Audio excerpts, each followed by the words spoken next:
In today's quick tutorial, I'll clearly show you how to change the placeholder text color in an HTML input element using CSS.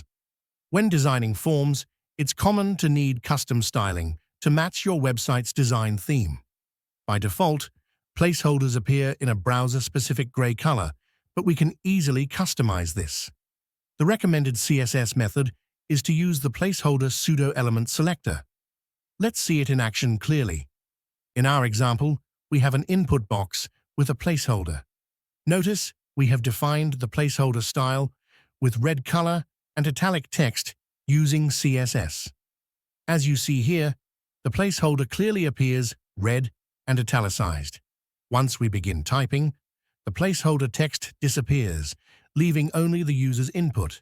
Using this simple CSS approach helps you match your placeholders perfectly to your website's visual style.